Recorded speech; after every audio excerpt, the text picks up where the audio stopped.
네, 정부는 이 같은 위기를 극복하고자 올해 직업계고 교육에 역대 최대 규모의 예산을 투입하고 있습니다. 교육부와 고용노동부는 모두 7,592억 원을 들여서 교육 프로그램 개발부터 기업과의 취업 연계 정책을 펼치고 있습니다. 자, 그중에서도 AI, 드론 등 신산업 분야에 모두 1,476억 원을 편성해 미래 먹거리 산업을 집중 육성하겠다는 계획인데요. 오늘은 그 첫 순서로 밀도 높은 메이커 교육과 사물 인터넷 교육이 이루어지고 있는 학교 현장을 소개합니다. 서진석 기자의 보도입니다. 오색 빛깔 드론들이 군무를 펼칩니다. 프로그래밍된 동선에 따라 움직이는 자율형 드론입니다. 학생들이 드론 조종뿐 아니라 코딩까지 배운 결과물입니다. H라고 하고 엔터. 오케이, 떴지? 네. 여기에 3D 프린팅 기술까지 더하면 학생들이 컴퓨터와 기계를 조작해 직접 사물을 만드는 메이커 교육이 완성됩니다. 3년간 이 같은 융합 학문을 배운 학생들은 프로젝트를 통해 게임 콘텐츠를 실물로 구현해내는 등 이미 전문가, 마이스터의 길에 들어섰습니다.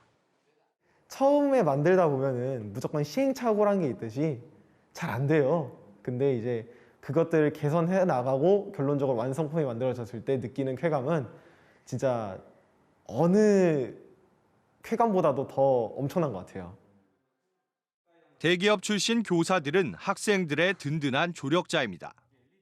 저 같은 경우도 이제 삼성이나 LG에서 근무를 했다가 학교로 온 케이스거든요. 그래서 회사에서 실무 경험을 하셨던 선생님들이 많이 계시다는 게 또 다른 학교와 좀 차별된 어떤 경쟁력이라고 볼 수 있습니다.